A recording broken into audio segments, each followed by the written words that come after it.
All right, I thank you for coming, and we're all together now. Let's sing a chorus.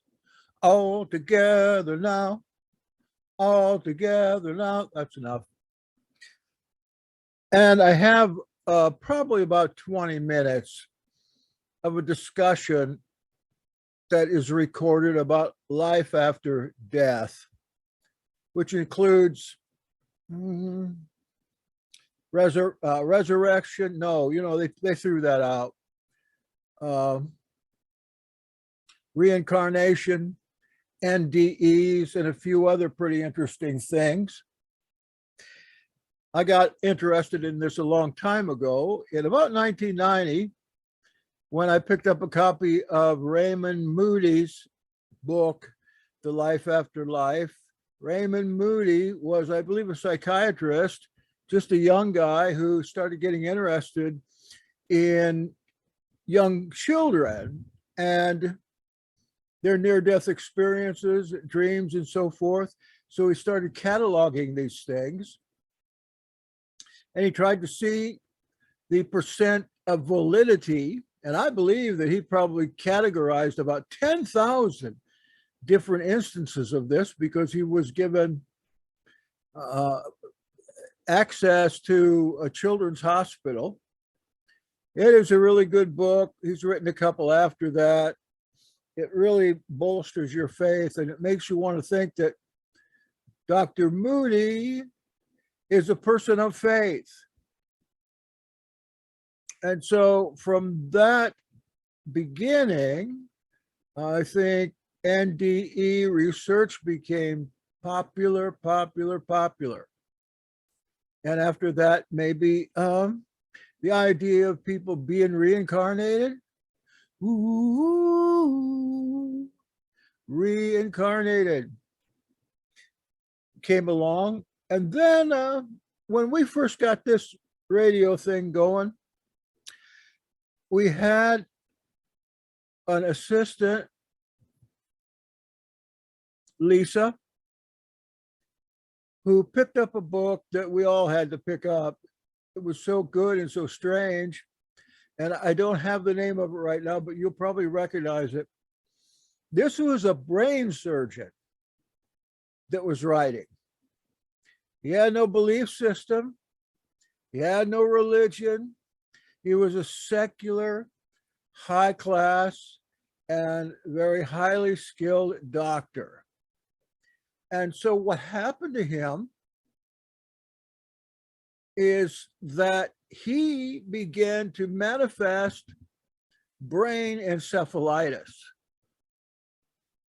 And what happened was, in that encephalitis, his entire cortex of his brain, all the white matter, destroyed itself. Hear what I'm saying? No white matter, no intellect, no ability to think, no ability to reason. What was left there was the reptile kind of brain and the middle brain. And that is only good for just certain types of needs that a person can't get by without. And then something happened. This also got me into the idea of morphic fields. Man, that's an amazing field. In fact, it's a morphic field. Well, this brain matter began to grow back. You remember this book? I have to go look up and see what the name of it is. And over a course of time, the entire white matter in the brain grew back into pristine, brand new tissue. And he woke up. Yes, he woke up. And you would think that he'd have to acquire all new memories and learn things all over again like a child. But no, all his memories came back with new white matter. That is amazing. Let me tell you the name of this book.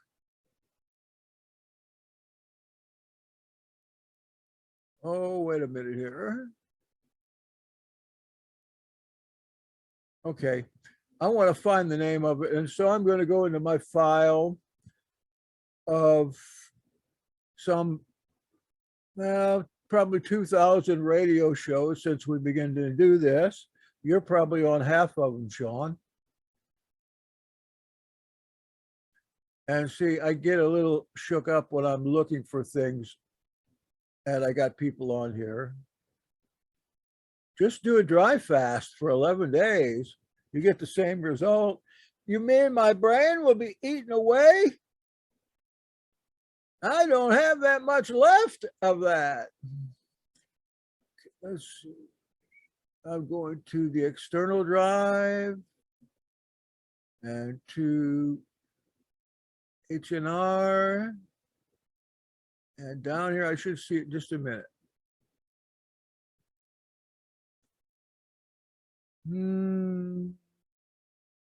Oh, Lisa, where have you gone?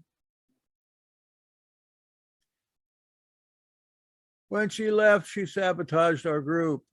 We lost 120 members. She had access to the group and she just started taking them out one by one. I never did figure out what she was mad about.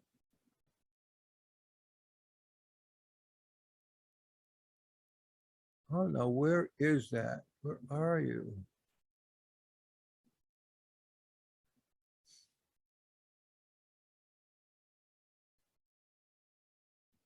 I know I'm wasting your time.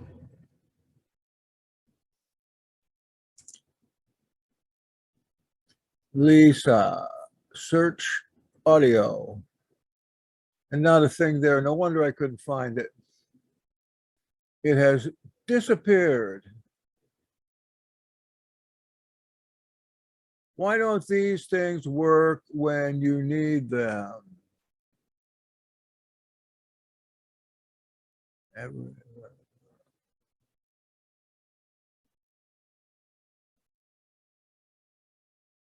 Proof of heaven.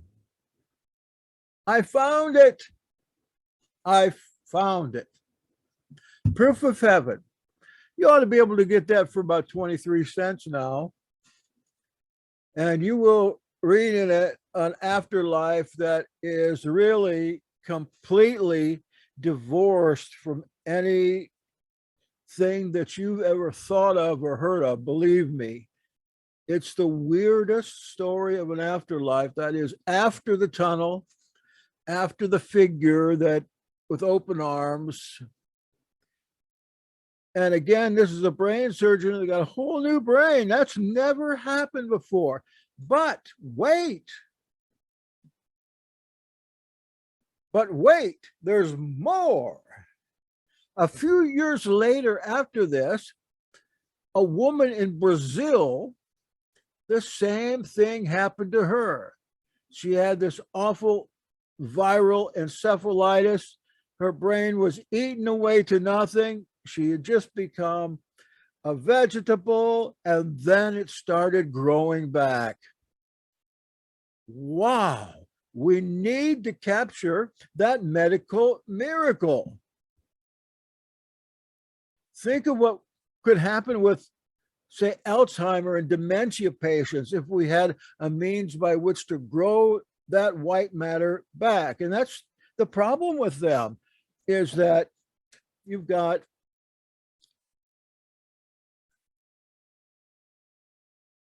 a protein that shouldn't be in the brain. Somehow it's getting past the blood-brain barrier. Nobody knows how yet. And it is a gummy protein that gets in the dendrites of your neurons in there and causes them to curl up and die. And it's a long, insidious process. And oh, if we had a way to grow that white matter back, what could we do? Wouldn't that be wonderful? I see these older folk in these nursing homes, drugged up from the very beginning. And yes, they are drugged up because I worked in one of those places. We started the day with the happy juice or joy juice, and that was, I can't remember it now. It started with a TH. You know what I'm talking about. And you would take that in the morning and you would be glassy eyed, sleeping all day. And then when it wears off at supper time, you give them another shot of it. It's terrible. Have you ever gone to a dementia patient and just started up a conversation? They need you like you need the master, honest to goodness. Beautiful people most of the time. And so many of them happen to get more and more lovable as they become more and more dependent. My grandmother was one of these. She got early onset Alzheimer's disease. First thing it did was it killed her eyes. She couldn't see. And then she started going crazy and she got madder and madder. And she was a mean old witch from the beginning anyway. But then what happened? She was taken to an Ernest Angley meeting.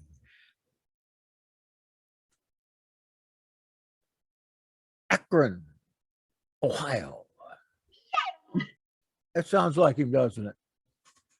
This is Ernest Angley, and you can have your prayer answered today. Yes, you can. A wonderful, wonderful evangelist. Grandma went over there, and Ainsley prayed for her, and this woman was knocked on the floor and flipped around a few times. She must have been maybe my age, 65, 70 years old at that time. And she lived on to be an 81. And she became the sweetest woman. Her entire demeanor, her mind was changed. Oh, I want grandma now. Except if I would call her grandma, she'd slap my face. Okay, the fun's over. So I have a committee of scientists that I watched a little of this week and then watched a little more, just getting up and talking about. What does that tell you about dementia? Well, it's well named, isn't it? Dementia.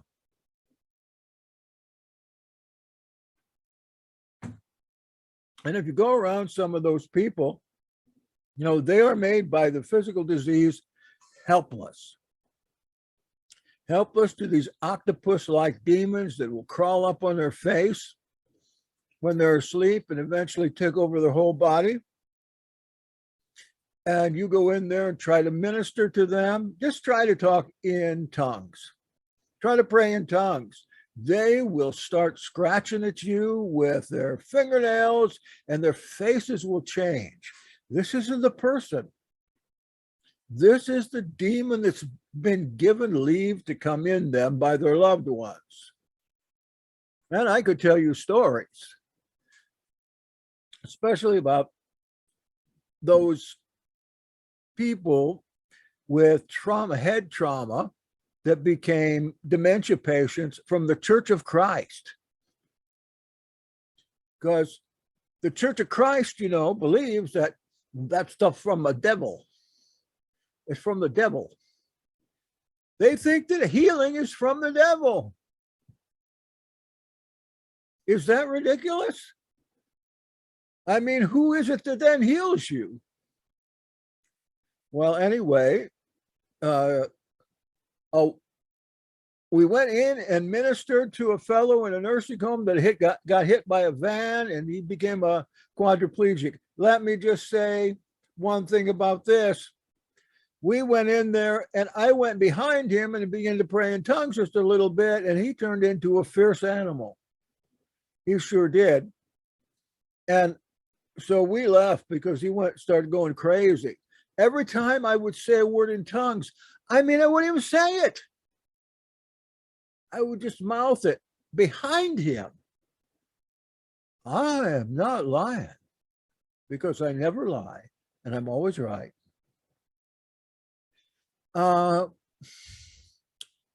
Ask his wife, we need to come back. We need to do something major, and we can't do what we need to do when there's an orderly coming in here every minute. And she said, oh, that's all right. You don't need to come back. We called on you without permission from our pastor. And you can't come back again. He said to me, you know, we don't believe in that kind of nonsense. That's of the devil. You know, you can make fun of the devil all you want, because he's nothing but an imp. You can step on him. You can insult him. You can pinch his little cheek if you want. But you got to be born again. You got to be empowered by the Spirit, and you need to have some works behind you and some signs and wonders. No need to be afraid, although sometimes it can get into your spirit if there's an opening like that, like we've had lately. We have troubles here. We don't know what it is. Just a bunch of crazy things started going wrong before we realized that we have opened ourselves up to something. And I think we even know what it is. We have to deal with it in a spiritual sense. It's a good thing, and you and I got together today, and things are about to change. Things are about to change. Devil's not only a liar, he's a little cockroach. So here's a little bit of this scholarly talk by psychiatrists about, starting with a guy's talking about life after life, because you come back into somebody else's body. A little bit on that. Then there's NDEs. These people are in a research facility, yet there's lost as Hogan's goat. And you can probably understand that when you know that they came from the University of Virginia. So hold your horses. I'm going to get ready right now.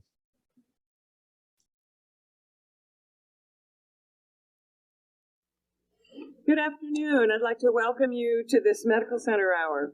This is a... See if I can go in a little bit. Can you hear that? Yeah. Thank you very much. As you have heard, we are going to try to cover a fair amount today. I'm going to start by telling a little bit about the history of our division, and then we'll each talk about one particular area of research. And mine will be this work that Marcia mentioned that Dr. Stevenson began with young children who report memories of past lives. As she said, we do not have anything to disclose as far as conflicts of interest. So the story begins with Ian Stevenson, and he came here to be the chairman of the Department of Psychiatry in 1957. At that point, he was in the middle of quite a successful mainstream career. He had nearly 70 publications to his credit at that point. But he also had an interest in parapsychology. And after he had been here a while, he heard about these cases of children from various parts of the world who described memories of a past life. And he decided to go investigate those cases. He was able to fund that travel with the help of Chester Carlson, which is a name you've already heard with people holding the Chester Carlson chair. Chester Carlson invented the Xerox machine, so he was quite wealthy, and he became a big supporter of Ian's.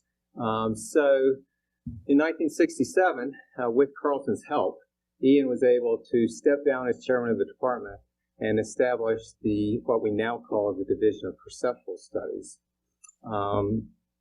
So that this year marks our 50th year anniversary, and we've been going strong ever since then. And most of the time, our home was this old clapboard house on Wortland Street, which is now student housing. A few years ago, we moved to our current home, which is near the downtown mall, and we certainly don't occupy the entire building. But we do have the Ian Stevenson Memorial Library there, which has over 5,000 books in it. And we also have a neuroimaging lab.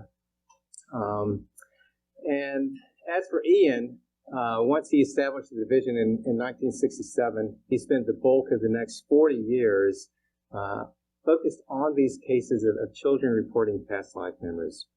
He published numerous books and papers about them.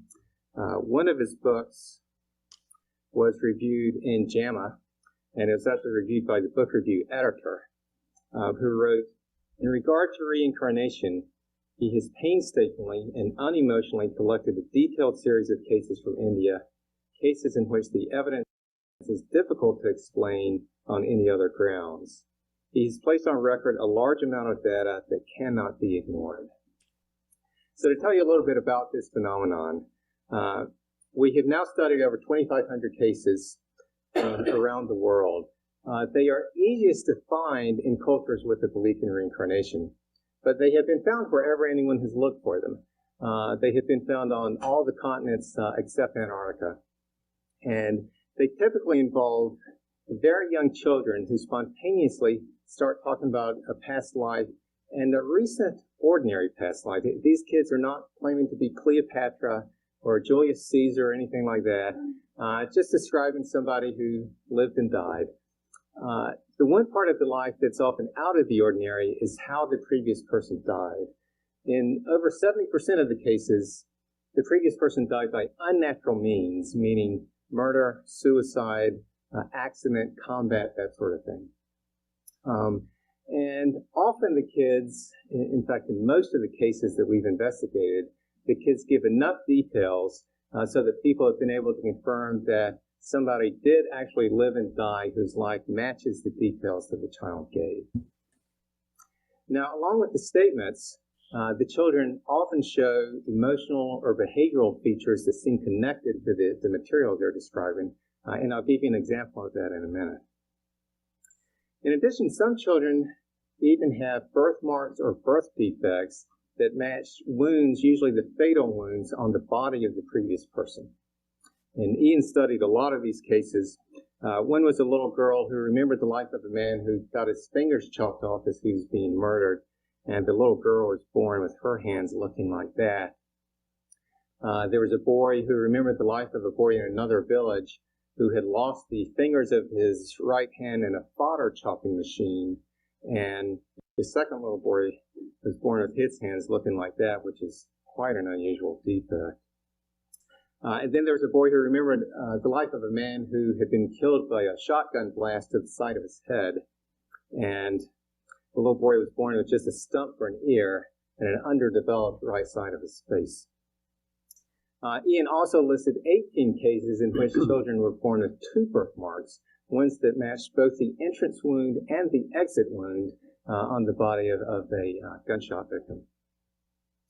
Now, in recent years, we have focused more on American cases, and we can now say with certainty that this is not purely a cultural phenomenon that takes place in areas with a belief in reincarnation, because we have lots of American cases, and most of them take place in families who had never believed in reincarnation before the children started talking about a past life.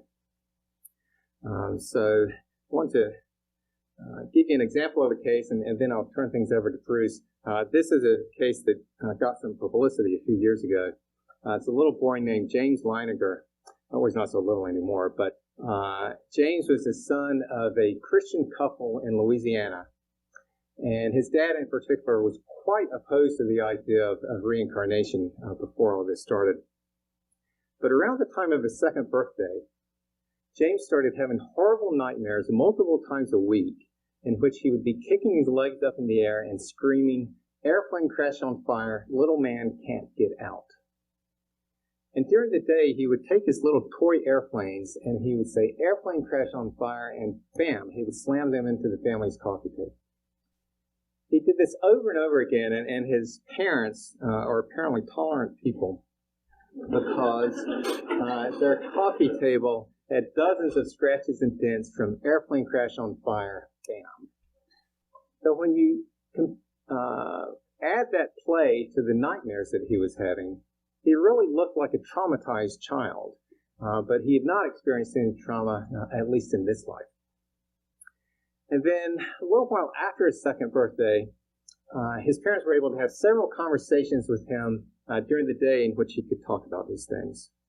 And he said how his plane had crashed on fire, how he had been shot down by the Japanese, and he said that he flew a Corsair. Now, I'd never heard of a Corsair, but it was a special plane that was developed during World War II. Then when he was 28 months old, he said one day that his plane had flown off of a boat, and his parents asked him the name of the boat, and he said Natoma. And it turns out that there was a USS Natoma Bay that was stationed in the Pacific during World War II. Then when he was 2.5, his father bought this book on Iwo Jima to give to his own father, James's grandfather, for Christmas. And he was looking through it one day when James came and got in his lap. And they were thumbing through it, and they got to this page, and James pointed at the picture and said, "That's where my plane was shot down." And his dad said, "What?" And he said, "My airplane got shot down there, Daddy." And that just floored his dad that his 2.5-year-old was talking like that. And then he learned that, in fact, the Natoma Bay did take part in the Iwo Jima operation. Then when James got old enough to draw, he drew dozens and dozens of pictures of planes and battle scenes, and he always signed them James 3 and said that he was the third James. Well, eventually with all this going on, his dad did begin to wonder if he was remembering a past life. So when James was 4.5, he went to a Natoma Bay reunion, and he learned that one and only one pilot from the ship had been killed during the Iwo Jima operation. This was a young man from Pennsylvania named James Houston. So what we can do is compare what James Leininger said to James Houston's life to see how well they match. Now, James's parents said that he also talked about family life before the war, but we don't have documentation of those statements that was made before Houston was identified. But what we do have here, this is a list of items where we do have definite documentation made before anyone knew anything about James Houston. So James signed his drawings James 3. Houston was James Jr., which would make James Leininger the third James. James said he flew off the Natoma. Houston was the pilot on the USS Natoma Bay. James said he flew a Corsair.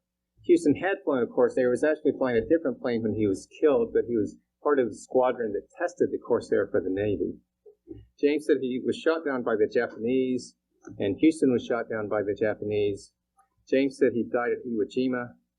Houston was the one and only Natoma Bay pilot killed during the Iwo Jima operation. James said one day, quote, "My airplane got shot in the engine and crashed into water, and that's how I died." Eyewitnesses reported that Houston's plane was, quote, "hit head-on right on the middle of the engine." James had nightmares of his plane crashing and sinking in the water, and Houston's plane crashed into water and quickly sank. And James said one day that his friend Jack Larson was there, and Jack Larson was the pilot of the plane next to Houston's on the day that he was killed. James is now 18 years old. He graduated from high school last spring, and he has now joined the Navy. So with that, I will turn things over to Bruce Grayson.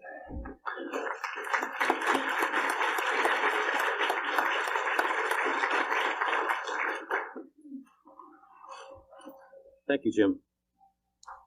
Among the phenomena that we've been studying at the Division of Perceptual Studies, or DOPS, for the past 40 years have been near-death experiences. Let's stop just a second. We find on our website there's someplace, we had a debate about this a few years ago with Liz McGee, who believes in reincarnation, and she's very deep into Kabbalah, and she was a part of the Yahad. We ordained her. And this is before she kind of turned this other way. And that's a pretty interesting discussion there. My opinion is about these past lives. Yeshua tells us about when a demon is cast out of a person, it goes into waterless places. It goes looking. It goes looking. And as far as the child goes, especially the one with the birth defects on the one side of his face, one of the easiest places to infiltrate is the womb, and especially of an unbeliever. These cartoons give us a true vision of what people really think. They're supposed to be funny, but in actuality, at least through my experience, I've talked to a lot of people about this, and that's what they believe. Honestly, even like heaven is a man, big old man with white hair sitting on a throne up on a cloud. I've heard them say that. And what it means is they just have never really given any thought, at least no thought that's been guided by the Holy Spirit.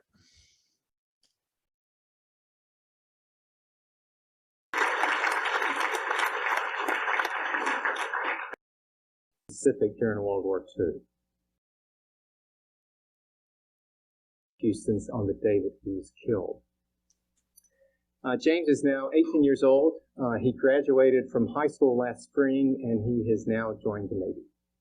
And by the way, that example has been debunked, the way I understand it, that the child was fed all along by somebody in the family. I believe that's the case where it has been debunked, and the kid finally came around at the age 17 or so to admitting that. Now, whether he did that just because he's under pressure or whatever reason, maybe he's on his own, he wants to divorce himself from his religious parents. I have read that he took all that back. Near-death experiences, or NDEs. Many people, when they come close to death, report unusual and profound experiences in which they appear to have left their bodies and claim to have moved beyond the boundaries of time and space. These NDEs have been recorded in a variety of ancient cultures. You can find them in the writings of Plato, in the Bible, in writings from Tibet, India, Egypt, China, Japan, and in the folklore of the South Pacific and Native Americans. The interpretation of these experiences varies from culture to culture, but the basic phenomena remain the same across the globe and across the centuries. These experiences near death were recorded in medical literature in journals in the 19th century, and they were described as the discrete syndrome in 1892 by Heine. They were written about quite a bit in French academic journals in the 1890s, when Victor Egger gave them the term near-death experiences. That term became popular in English in 1975, when a book was written by a UVA intern named Raymond Moody called Life After Life. Raymond Moody. There remains some controversy now about what causes NDEs and what their ultimate meaning is, but there's no question about their incidence or their impact on people. A variety of studies here at UVA and in Europe and the UK suggest that they occur to about 20% of people who have a documented cardiac arrest in study after study.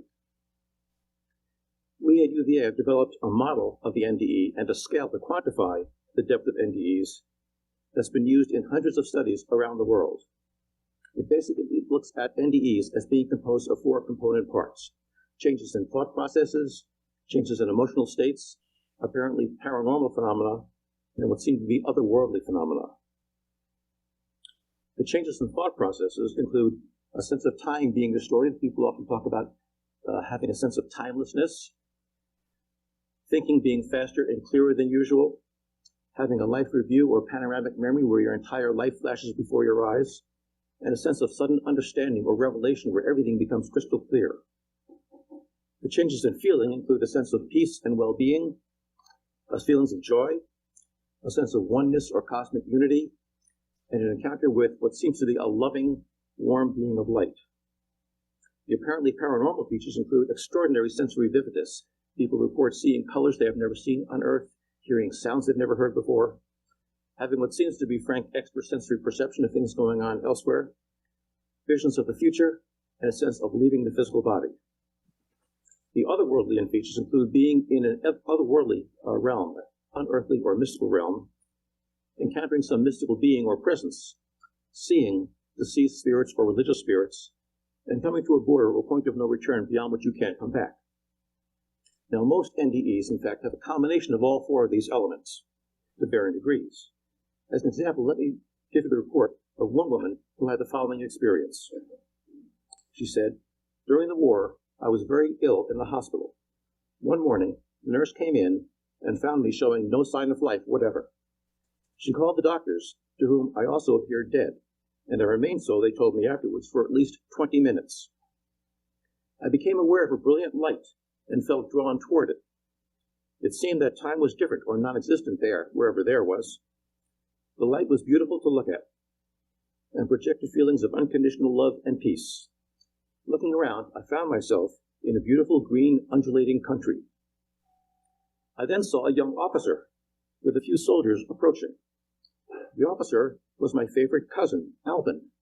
I did not know that he had died, nor had I ever seen him in uniform, but what I saw of him was confirmed by a photograph I had seen many years later. We spoke for a few minutes, happily, and then he and the few men with him marched off.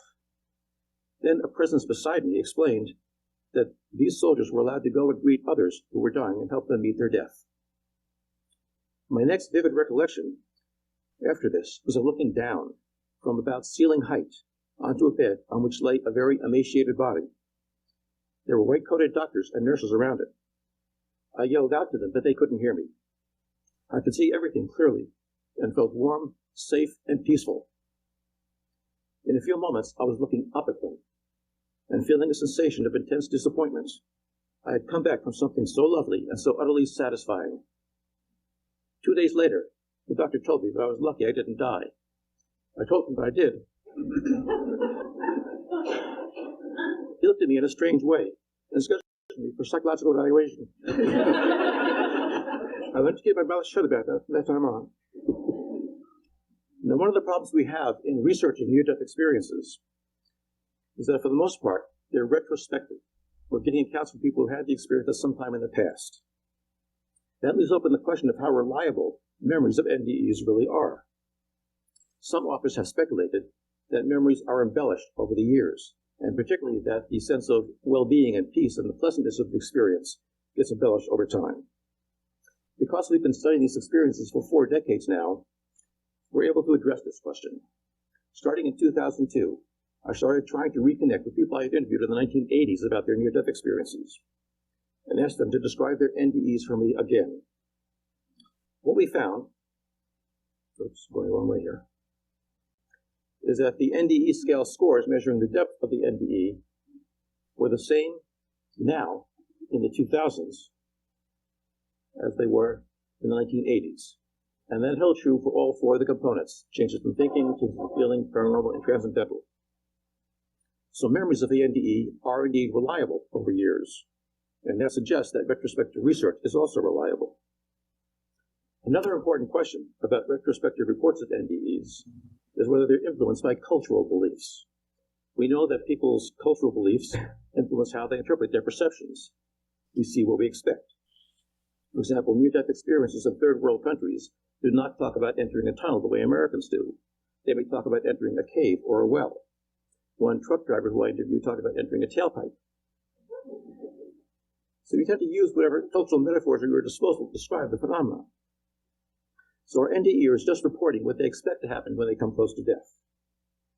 The image of NDEs that most people have nowadays is the one described by Raymond Moody in 1975. Now, we've been collecting NDEs here at UVA since the 1960s, years before Moody's book came out.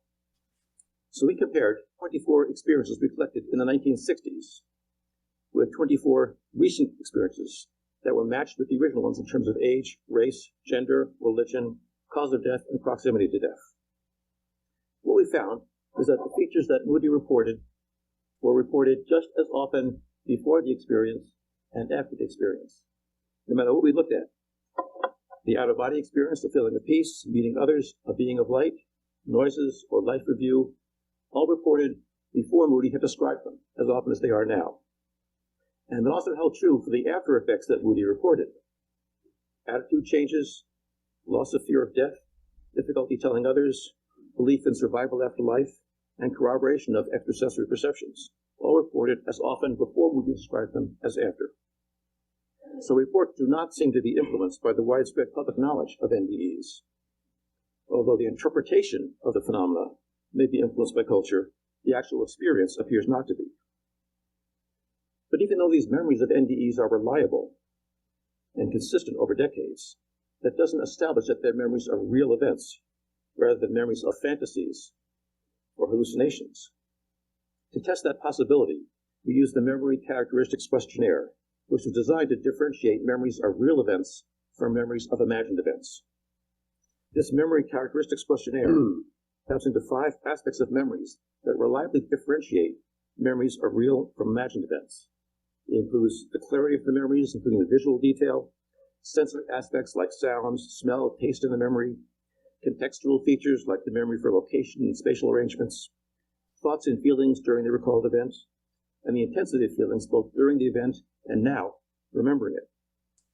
We asked people who had come close to death to rate their memories of that event, and also of real events that happened around the same time in their lives, and also about an imagined event from that time in their lives. What we found is that for those people who had NDEs, the near-death experience was remembered with more clarity, more detail, more context, and more intense feelings than real events from the same time period. NDEs were recalled as realer than real events to the same degree that real events were remembered as realer than the imaginary events. On the other hand, people who did not have NDEs reported their close brush with death to be as real as other real events, but not realer. So NDEs are remembered with great consistency over decades, and are recalled as realer than real. How do we explain them? There are no variables that we found yet that can predict whether someone's going to have an NDE, either age, race, gender, religion, religiosity, or mental illness. There's been lots of speculation about physiological variables that may be involved in NDEs, but the bottom line is that it's hard to reconcile enhanced mental function, thinking and perception being clearer and sharper than ever before, with impaired brain function, as you have in deep anesthesia or cardiac arrest. So why are near-death experiences of interest to health professionals? One reason is that there is a consistent pattern of after effects from near-death experiences, changes in beliefs, attitudes, and values, and these have been corroborated with long-term studies and interviews with significant others. We see increases in spirituality, a sense of concern or compassion for others, appreciation of life, a sense of meaning or purpose, confidence and flexibility in your coping skills, and a belief in postmortem survival. And along with these, we see decreases in fear of death, a decreased interest in material possession, decreased interest in status, power, prestige, and fame, and decreased interest in competition. A second reason that NDEs are important to us is what they suggest about survival of bodily death. As Dr. Tucker mentioned, our division was founded to explore the possibility that something may survive after death, and NDEs do provide some evidence on that question. For example, we have enhanced cognition when the brain is impaired, such as by anesthesia or cardiac arrest, which suggests that the mind is not just what the brain does. Second, we have accurate perceptions from an out-of-body perspective. A recent review of over 100 published cases of people who had left their bodies during an NDE and reported seeing things showed that greater than 90% were 100% accurate. Further evidence of potential independence of mind and brain. Third, we have accurate information that's imparted by deceased visitors in the NDE, such as the location of an important document or a hidden treasure, which is evidence that these are encounters with interactive beings, not just mental images of the deceased. A striking example of this are NDEs in which the person meets, in the experience, someone who was not known at the time to be dead. An example was the experiencer I mentioned before, who saw her cousin Alvin, who she had not known had died. Of course, she did know that he was a soldier. It was conceivable she could have imagined that he had died, but that's not always the case. We also have the NDE from a young girl, an only child, who almost died during heart surgery and said that in her near-death experience during surgery, she met someone who identified himself as her brother. When she told her father about this, he was so moved that he confessed to her that he had a son she didn't know about who had died before she was born. We have identified dozens of cases of this type, some going back to ancient Greece. The bottom line is that our culture tends to talk about death as if it's the end of all existence. But NDE suggests that it may be more like a change of state. I'm going to turn things over now to Dr. Kim Pendlebury.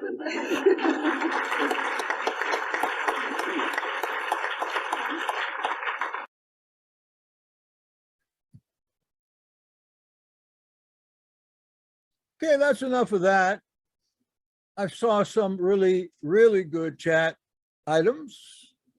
Perhaps you would like to articulate a little of that for the sake of the audience we may be having when this is recorded and goes up for other people to listen to.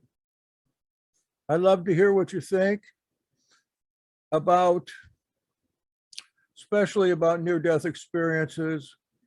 You know people that's had them? Okay, Ann, go ahead, tell us about it. You raised your hand. I'm so sorry.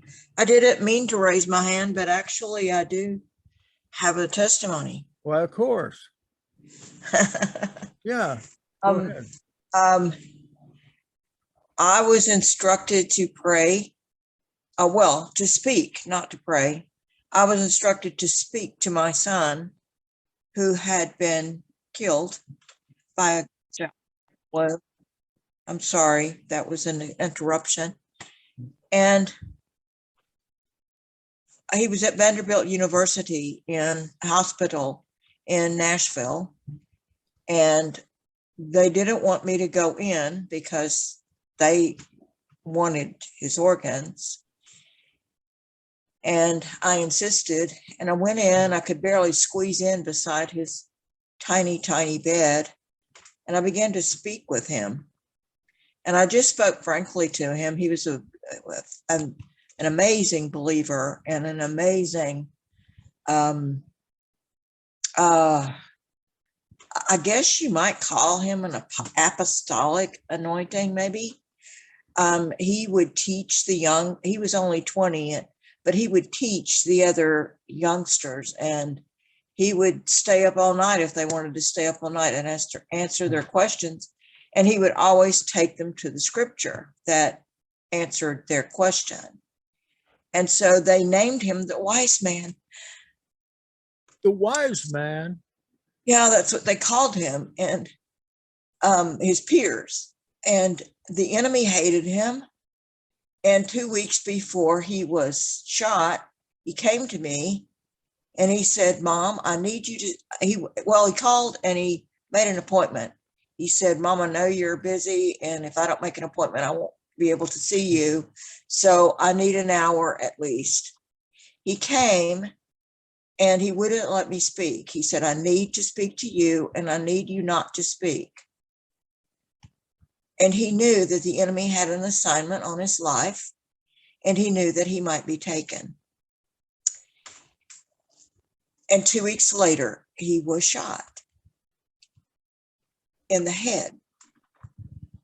And I went to the hospital and I spoke with him, and I said, he was not, his brain was not alive. They called him brain dead.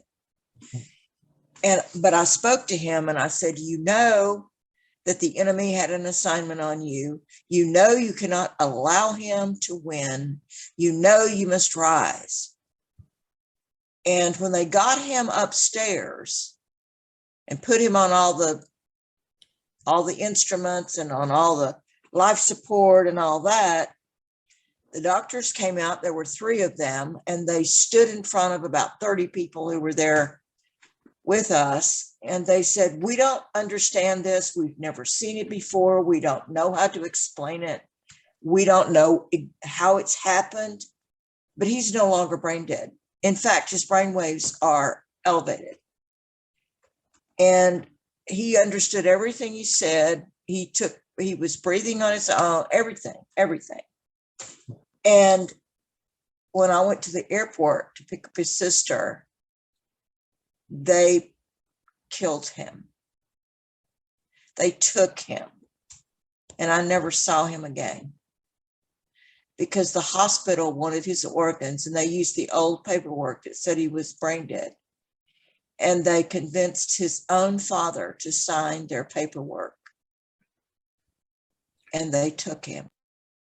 You know, there are more than one time that I'm called in on a person that's brain dead in the hospital. But he was no longer brain dead.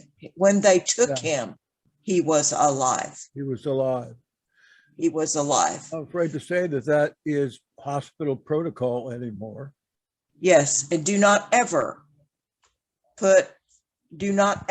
sign donation on your driver's license, because if you do, you will die. You may be harvested too. Well, they harvested six of his organs, but I was visited by Yahweh after that.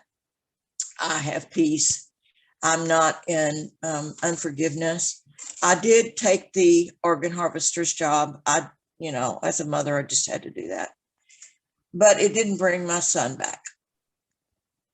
So it's possible if you believe. I think you have to be radical in your faith, and I am. And Yahweh is able to do, he follows our lead though. He's able to do anything we ask of him. However, he does not force anything upon us. He follows our lead. So if we will just believe that he is who he is, he just does, it's already done. It's really that he doesn't do it. It's already done.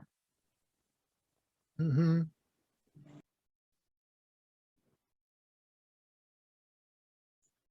I have seen some that have been brain dead, ready to take away the tubes and IVs and the monitor. One particular case, the woman had been in a terrible traffic accident and she was undoubtedly dead there until they unhooked her. And her mother was standing there by her bed when she did. And this woman jumped out of bed and grabbed a hold of her mother, grabbed her and held her and held her.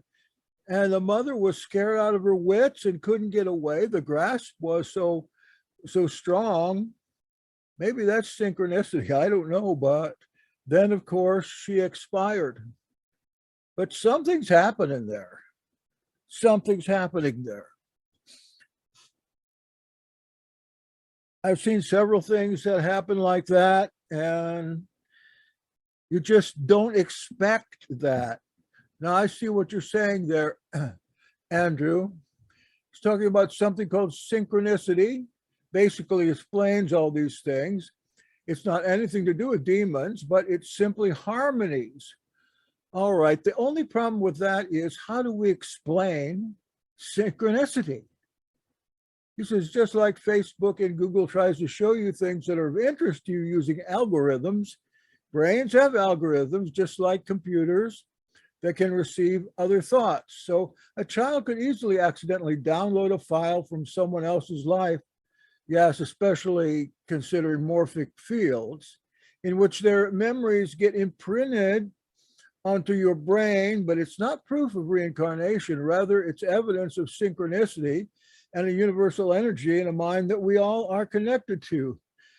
And I would say that is just kind of a more, should we say,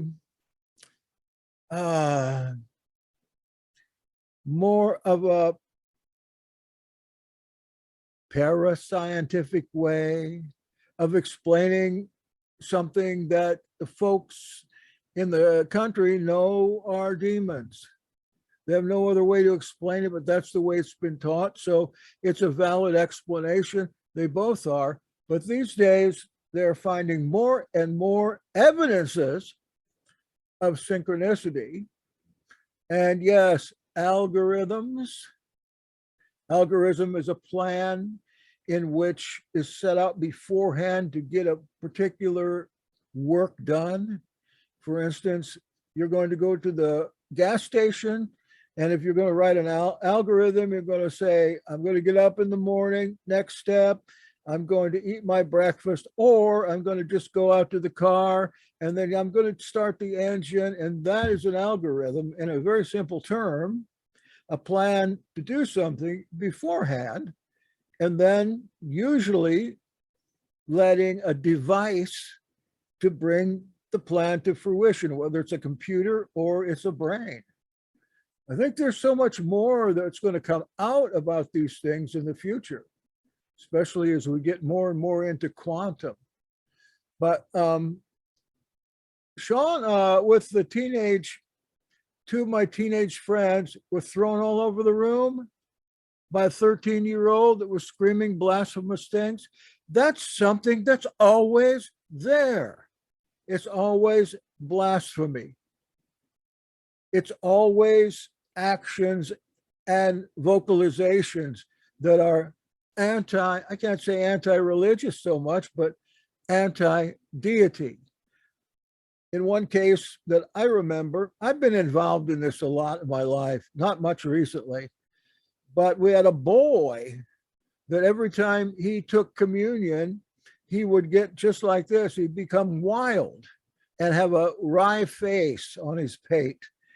And we started working on him a little bit, and as we would a child, and he screwed up his face till he didn't even look human anymore. And he started chanting, I hate the blood. I hate the blood. Wasn't his voice. It wasn't his voice. So this is what makes us think that there is an evil entity of some kind passing through these people, because they no longer act like a natural human being. Good, good, good.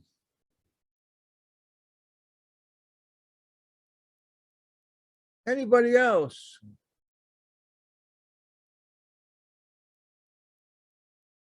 Two new messages.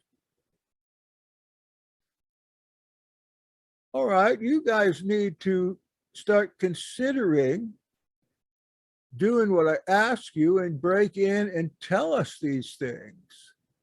Because you remember, if you do, somebody somewhere is going to get some good out of it. Somebody's going to get some good out of it. Sean, go ahead. I will share a couple things. Please. One, I'll just very briefly share what we've been chatting about on chat, just so people that are watching can hear about it. When I lived in California, I was 17. I had two of my teenage friends that were with me. One of them is actually a martial artist and still is to this day, but he was then as well. And we had a couple of friends of ours had brought this girl and her sister to our house because they were beside herself, because she was trying to rip off her clothes and she was screaming horrible things. She wasn't drunk. She was just, there's a whole big backstory I won't get into, but basically this girl ended up screaming horrible, horrible things. She was destroying things. Yeah, definitely blasphemous things. Mm-hmm. She had myself on her back. She was 13. I was 17 years old. I was on her back, like draped on her back. I was trying to grab her like kind of like a chokehold. And she was able to not only not go down, but also fend off my two other friends that were there. And one of them, she ended up picking up and slamming on top of my dresser and broke my dresser. And my dad, like I said, heard the commotion, came barreling in the room. He was 200 pounds then and in shape. He was active duty. And he grabbed her arm and she grabbed him and launched him off his feet up against the wall. And the whole time she was screaming blasphemous things. So basically, and to make a long story short, we ended up calling 911. we ended up getting her subdued onto the ground. It took every single one of us. We and they had to forcibly take her away, and I never happened to her or heard what had happened since to her. But that, so in an instance like that, I mean, I can understand a medical instances of like Andrew was saying, like mothers that get tremendous feats of strength in times of crisis and things like in combat even. I mean, I haven't seen miraculous feats of strength, but I could definitely understand the power of an adrenaline rush. But something like that was different.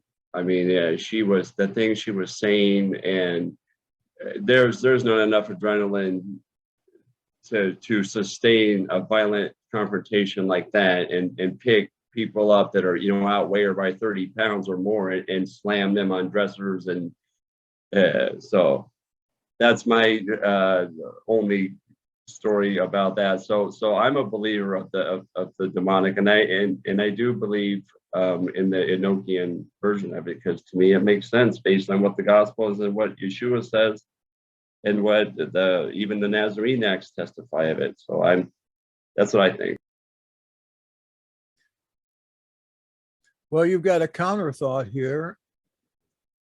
And let me see. Let me read it. Because it's valid. Why can't our opinions be valid? I think demons possess people, says Onia Saffarbol, but that it is simply the virus of the demon possessing the person.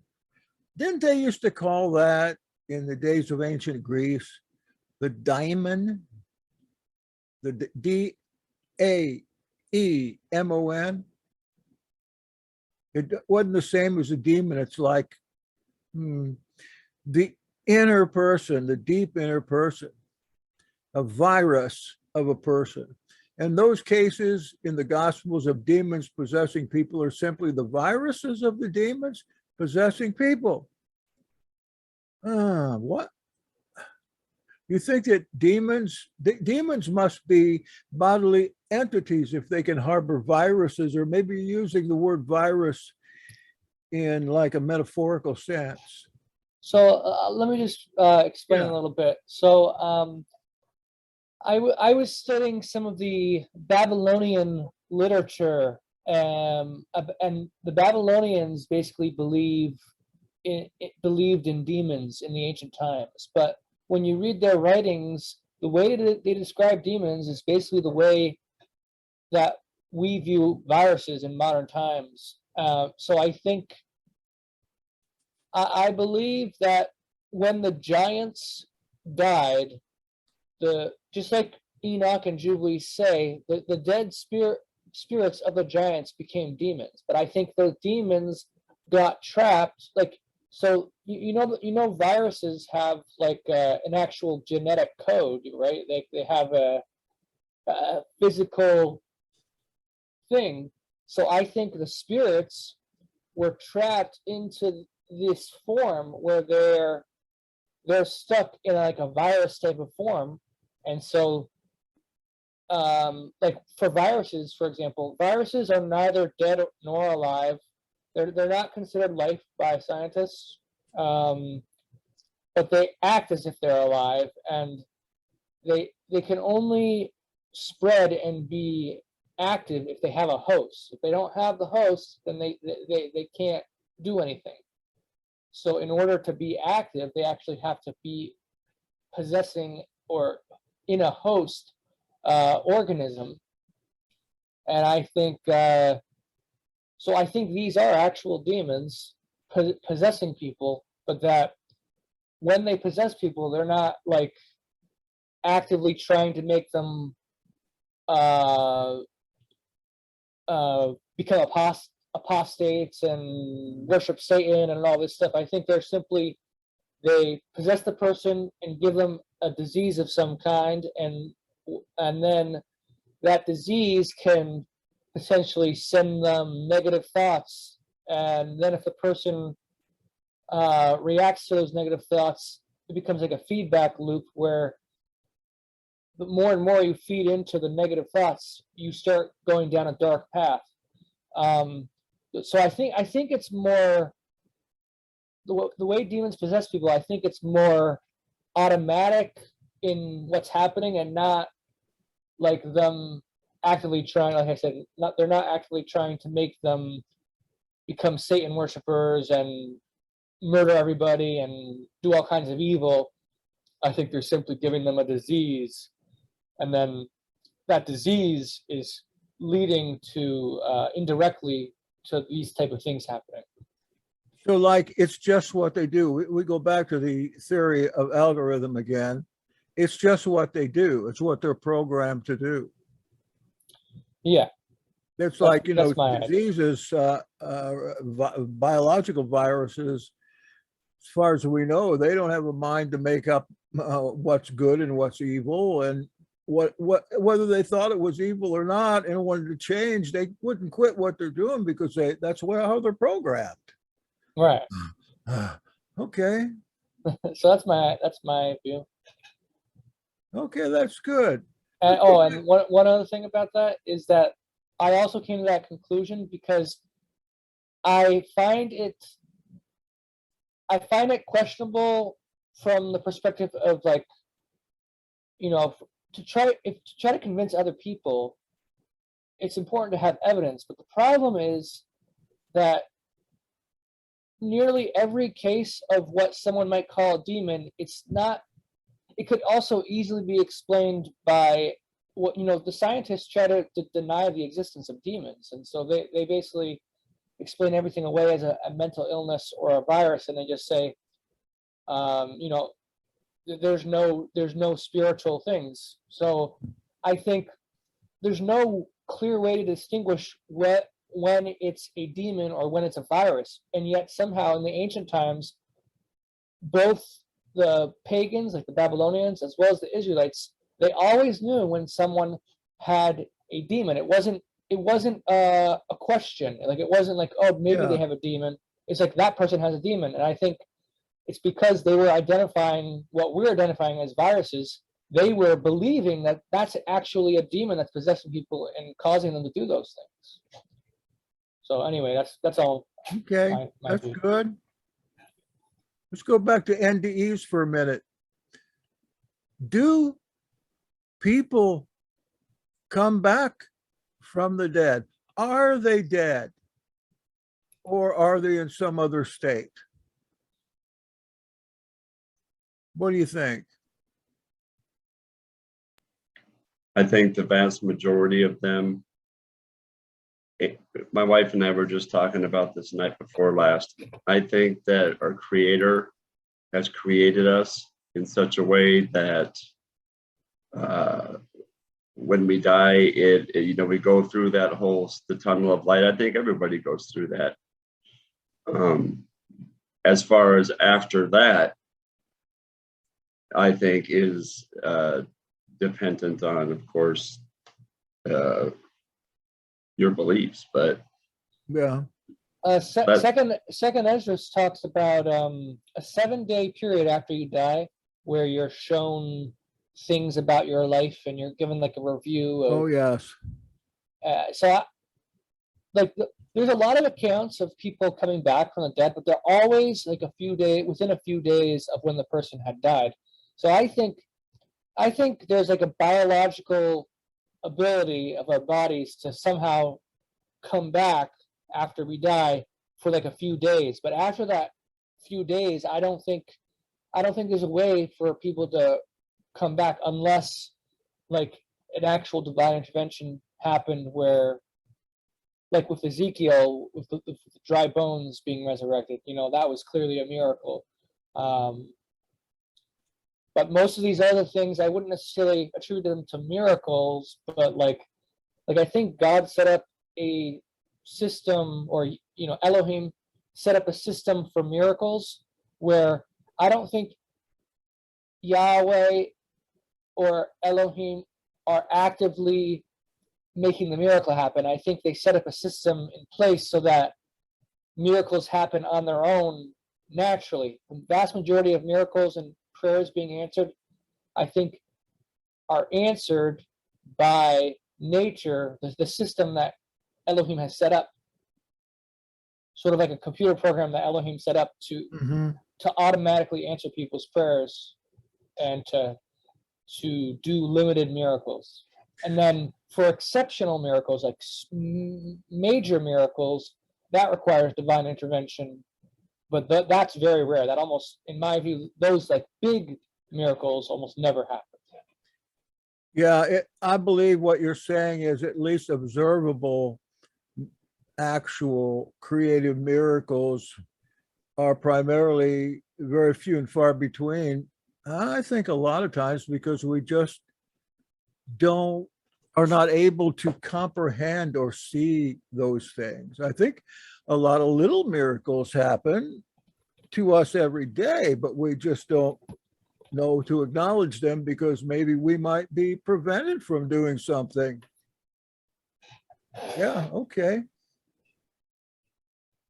Definitely. I don't think people in an NDE, they come back from the dead.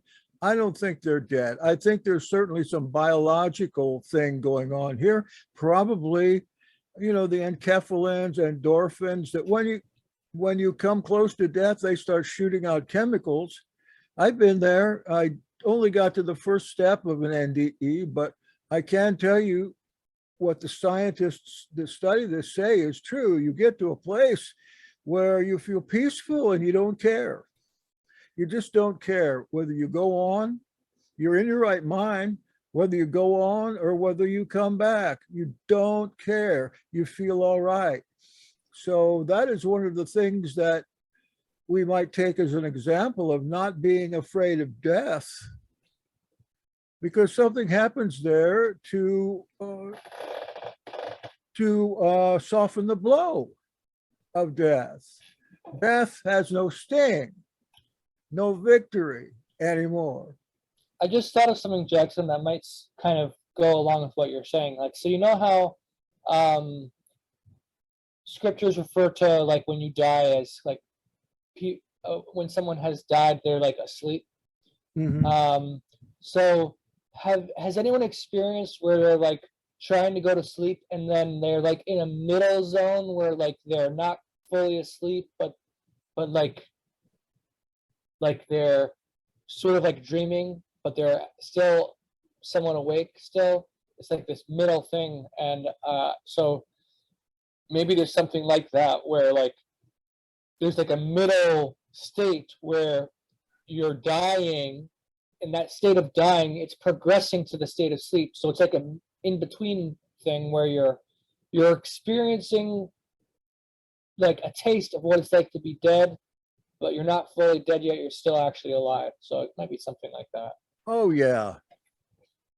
I think definitely that is true. I think also, if there's any true science left today after the politicians have ruined science, that might be a very scientific explanation, especially as I said with the morphine-like substances that your brain produces when you get very close to death. For me, I'll say one more time, I take a medication, I've been taking it for a long time, to deal with some things that I have extraordinarily vivid dreams. Extraordinary. Every night, sometimes 2 or 3. I'm in a world that I never seen before, and it's entertaining. It's almost like, it is like that world is more realistic than this world, honestly. And it's not when I take the medicine, it's when I forget to take the medicine. When I forget to take it, when I sleep, it is boom, boom. When I take it, I still have those, but see, there's something happening in the brain that we don't understand. But I don't think it's soul sleep. That concept just nullifies everything that we believe through our trust of what Yeshua did. We can't give up that belief in the resurrection of the dead. We know one person's been resurrected. And as far as who are those other people that were resurrected, it tells us who they were. In Matthew 28, it says the saints, people that were with him. The theory goes that the New Testament is somewhat skewed in its story about what happened, and that there was an insurrection that day when he came in to Jerusalem. Catholic saints, they come up out of the grave. They become saints because the Pope says they are. But I believe that those were people right with Yeshua. There was certainly a revolutionary putsch at that time. And though I don't think that Yeshua was just crucified with two thieves, it says in Greek lestai, which means insurrectionists or banditos. I think there were probably hundreds of people crucified at that same time. Would Pilate just crucify one? That wasn't in his history. He crucified thousands whenever he wanted to and for anything he wanted. And books like the Acts of Pilate and the Gospel of Nicodemus, obviously, they're written to take the onus off the cruel Romans. But if you read it in Josephus and you read about what the Roman army did coming into Israel and Judea in the end of the first century, man, they killed people right and left. People doing nothing, hung them up, cut them to pieces, stole everything from them, burned down their places, burned down the whole places. Yes, well, if you could ever call anybody the beast, it would be Nero and the Roman legions. All right, you guys, I appreciate you being here. Look, it's 11:30. This is good. I'm sorry I had to start out with those bad speeches, I thought, but they had some content in them I wanted to get. Oh yeah, it's my bedtime, all right. In fact, I'm going to take a nap a little while and get up in a little while. So yes, this is a good discussion. I thank you for speaking. That means a lot to me. And my friends, I'll see you on Shabbat. We're going to have a special guest speaker then.